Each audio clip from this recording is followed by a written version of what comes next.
All right, welcome one and all to the Off the Rails Sports Podcast. I am your host, John.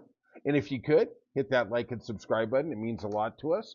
And we're going to recap what happened on beautiful Sunday, July 13th in the world of sports. I guess really the biggest story was Yannick Sinner in 4 sets taking down Carlos Alcaraz of Spain in the Wimbledon final. And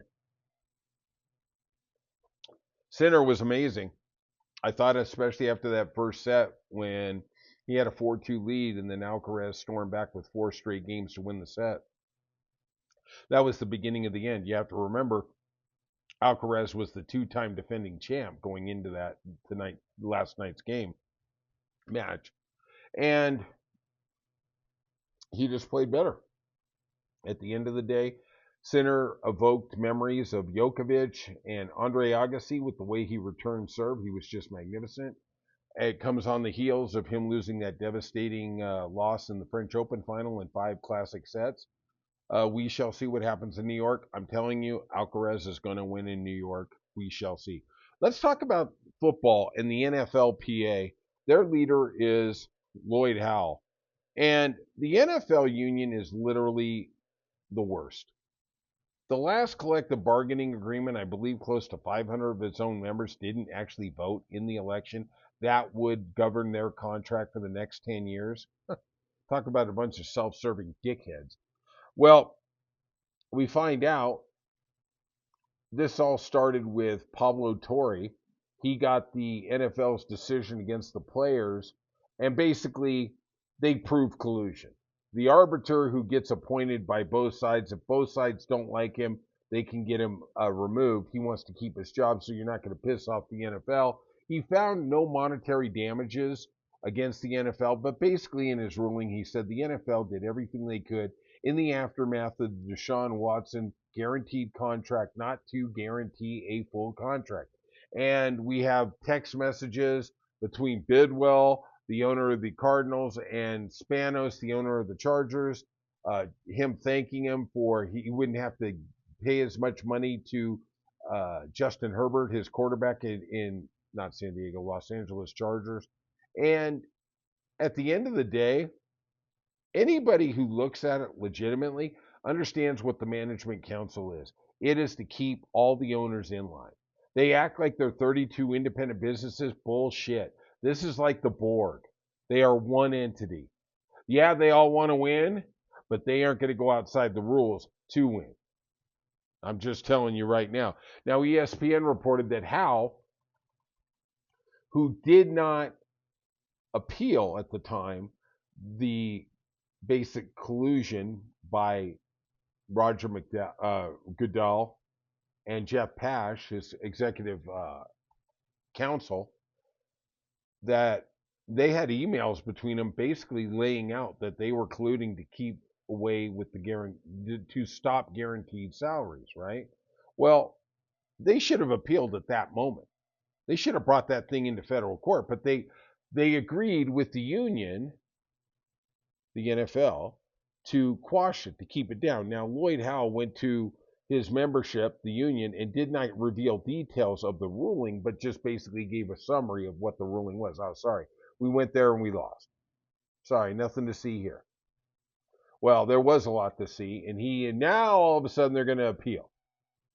5 months later, yeah, why you're really on it? Oh, after Pablo Torre broke the story, right?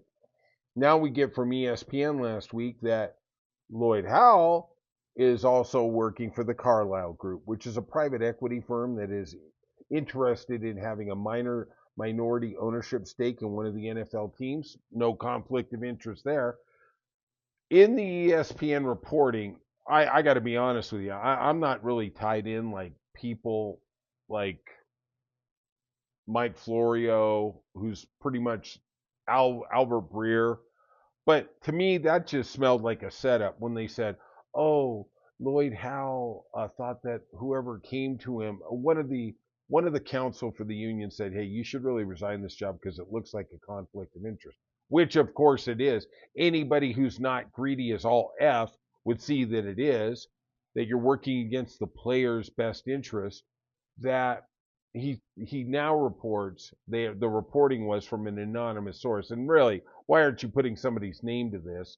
Of well, he thought they were talking about some other employee and that he is going to evaluate it. Make no mistake, he is going to resign from the Carlisle Group any day now. Oh, I was misguided. I got bad counsel. I got bad advice from my lawyer. I thought it was legal. I ran it by the council. Now the whole council is rallying behind him. I'm going to tell you something.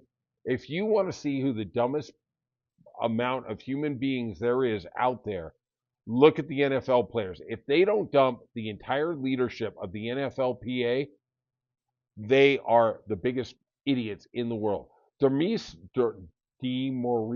Smith, the former head of the NFLPA, was sacked for Lloyd Howell. They should bring that guy back because that guy was all on litigation. They'd be in court the next day. Let's go. Let's run it down. All right. Let's get to the NBA. The Mavs, the Dallas Mavericks, are shutting down Cooper Flag for the rest of the summer season. All right. I don't know what it really means. Joe Pulisic, former hockey player, won the Tahoe Open. Charles Barkley finished a stellar 69th. And that's what we got there. Yesterday was the last day of baseball before they go to the All-Star break. We're going to talk to Brian about the All-Star break, but let's go over some real quick things heading into that. The Cubs beat the Yankees 4-1. Imanaga got the win, 6-3 with a 2.6 ERA. Marlins beat the Orioles 11-1, and man, the Orioles at the All-Star break, 43-52, 9 games under 500, and everybody thought they were going to challenge for the AL East. Red Sox continue to roll. They get another win, 4-1 over the Rays, 10 in a row. Bello gets your win, 6-3 with a 3.1 ERA. The Reds beat the Rockies 4-2. Mariners, hell of a series against the Tigers. Thank you very much. They beat Scubal. They swept the series. They won 8-4. Brash got the win. Guardians beat the White Sox 6-5 because, like, hey, Klaus got the win. If you don't beat the White Sox, I don't know. You better be called the Colorado Rockies. The Royals beat the Mets 3-2. Estevez got the win. Pirates beat the Twins 2-1. Rangers took 2 of 3 in Houston, won 5-1. Eovaldi got the win. He is having a great year. There is an underrated Cy Young candidate. He is 7-3 with a 1.5 ERA. Guy's been pitching lights out. The Brewers beat the Nationals 8-1. Peralta got your win there for Milwaukee. Cardinals beat the Braves 5-4. The Dodgers in extra innings beat the Giants 5-2 to take that series. The Athletics beat the Blue Jays 6-3. Surprising. Blue Jays go into the All-Star break losing a series. Diamondbacks beat the Angels, took that series 5-1. Phillies beat the Padres 2-1. Sanchez gets your win for Philadelphia. He's 8-2 with a 2.5 ERA. Mizorowski for Milwaukee, the rookie, I believe has 6 starts. 5 or 6 starts. Guy throws heat, throws serious heat. He got named to the All-Star instead of Sanchez. And Trey Turner wasn't happy there in Philadelphia. He was cussing and going, this is BS, this is BS. I got to say I agree with him. Sanchez deserved it, but what are you going to do? All right, if you could, I know what you could do. You can hit that like and subscribe button. It means a lot to us. And we'll see you soon on Off the Rails Sports Podcast.